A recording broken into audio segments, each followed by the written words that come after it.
Nós podemos ter 20 anos, 30 anos, 40 anos, 50 anos de crente, e depois ainda voltar a algumas práticas que nós não praticávamos mais.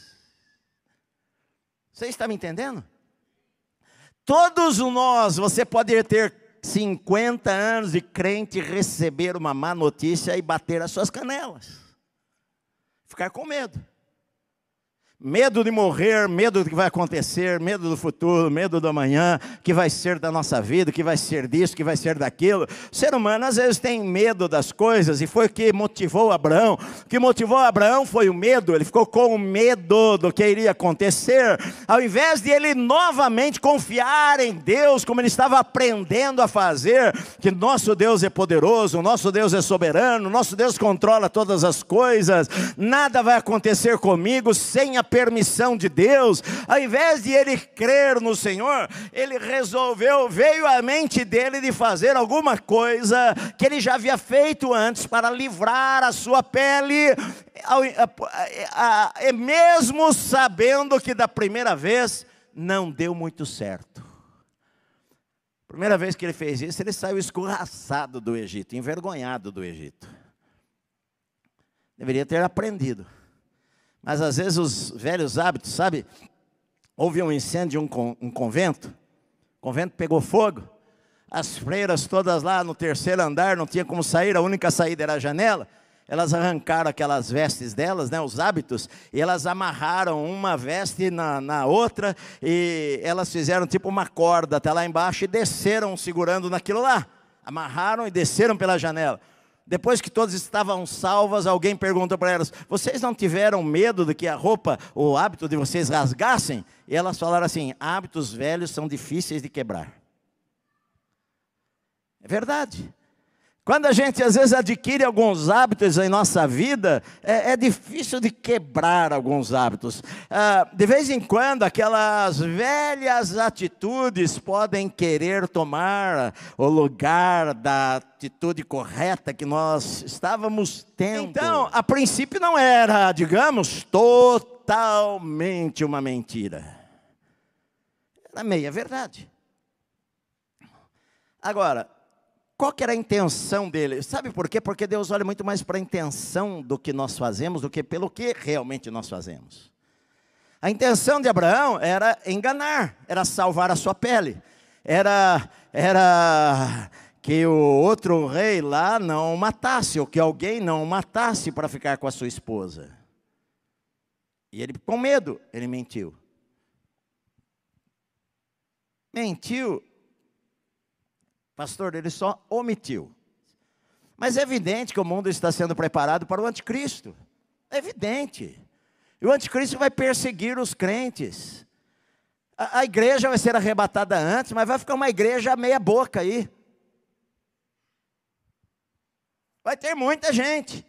Você sabe que durante a grande tribulação, eu preguei o livro de Apocalipse, milhares vão ser salvos e vão morrer, porque era crente mais ou menos, e de repente viu que a igreja sumiu, o pastor Edson sumiu, falou: ih, meu Deus, e agora? Vão ficar desesperados, aí vão decidir ser crente para valer, e vão ser mortos pelo anticristo.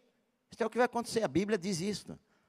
É evidente, o pecado vai aumentar, tudo aquilo que a gente pensa, vamos barrar, um dia vai prevalecer, meu amado. Eu lamento, mas é o fato. Está previsto nesse livro que é mais atual do que o jornal que você leu hoje. Vai acontecer, eu sei que vai acontecer. Agora, é evidente que a gente, como homens de Deus, você quer adiar algumas coisas. Você quer que as pessoas tenham mais tempo para ouvir o Evangelho. Claro. Você quer que o Evangelho seja pregado como ele é, e não a Bíblia distorcida, reformulada, adaptada para enganar pessoas. O diabo, que é o enganador e quer enganar pessoas, e a pessoa acha que está indo para o céu e quando morrer vai ter o maior susto. Abrir os olhos, está no inferno. Verdade. Charles Finney, que foi um dos maiores avivalistas na história da igreja, ele dizia o seguinte, na minha opinião, para ele falava o seguinte: eu acredito que 5% da igreja é salva. Na época dele, há 100 e poucos anos atrás, ele falava: eu acredito que 5% da igreja é salva. 95% está se enganando. Eu não sei se este número é verdadeiro, eu quero crer que seja maior, eu quero crer que pelo menos uns 50% são crentes. E mesmo a gente tendo boas intenções, se fizer coisa errada, você vai pagar pelos seus erros, mesmo com boas intenções. O inferno está cheio de gente com boas intenções. Cheio de gente que achou que ia para o céu. Só boas intenções não bastam. Se você cometer o pecado e viver no pecado, você vai morrer e vai para o inferno com boas intenções. E Deus falou para ele, você devolve a mulher, o homem é profeta, ele vai orar por você, você vai ser sarado. Agora, se você não devolver, você e toda a tua casa vão morrer. Deus preza pela integridade, meu amado. A Bíblia diz lá em Provérbios, olha, passa lá, a Bíblia diz lá em Provérbios que quem anda em integridade anda seguro, mas o que perverte os seus caminhos será conhecido. Salmo 25 diz assim, preserve-me, Davi ele orou, preserve-me a sinceridade e a retidão, porque em ti espero. Salmo 26, versículo 1, faz-me justiça, Senhor, porque eu tenho andado na minha integridade, confio no Senhor, sem vacilar. Jó 1:1, havia um homem na terra de Uz, cujo nome era Jó, homem íntegro e reto, meu amado, que se desviava do mal. Deus tem prazer na integridade, meu querido. O que é integridade? Integridade significa a totalidade, ou seja, é alguém que faz as coisas de coração, mas faz as coisas corretas. Vai ficar enganando uma menina e pula dessa para outra, vai enganar outra, você não está sendo íntegro. Por isso que as coisas não dão certo para você. Por isso que não tem a bênção. Faça o negócio direito. Quer namorar alguém, comece certo. Não comece tudo errado. Tem gente que é crente, quer namorar alguém, começa tudo errado. Ó. Já a primeira noite que conhece, quer ir para a cama com a pessoa, faz tudo errado. E quer que dá certo depois. Você está me ouvindo? Desse jeito, essa igreja vai ficar vazia. Porque é isto. Então, quando a gente resolve fazer, poxa, eu quero fazer o que é certo, nos meus negócios, na minha vida, na minha casa. Eu sei, todos nós erramos em algum momento da vida, e a gente vai lá, Senhor, me perdoa, Senhor, Deus nos perdoa.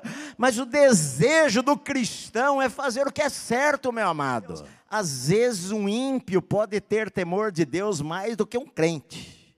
Cheio de crente que não tem temor de Deus. Um ímpio pode ter mais temor de Deus, às vezes.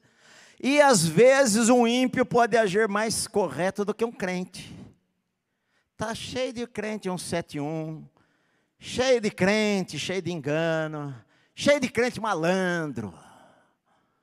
Né? Mais ou menos. É verdade. Às vezes o ímpio, ele nem conhece a Deus, mas ele é honesto, o cara é trabalhador, ele sustenta a sua família, ele honra a sua esposa, ele trata bem a sua esposa, é melhor do que o crente. Às vezes o cara é crente e vem para a igreja, orabalabalá, sai daqui no carro xingando a esposa, mandando ela calar a boca, falando que ela é uma idiota. E está na igreja. E às vezes o cara nem crente é ímpio, é ateu. E ele vai em algum lugar do clube, sei lá o quê, ele puxa a cadeira para sua esposa. Ele a trata como uma princesa.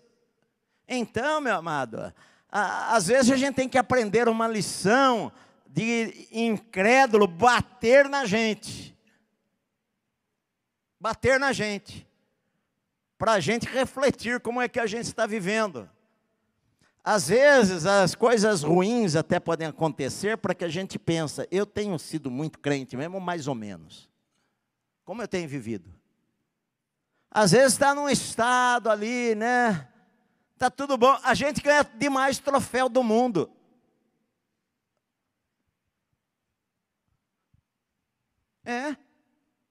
Querida, a Bíblia diz, nós não somos deste mundo, não.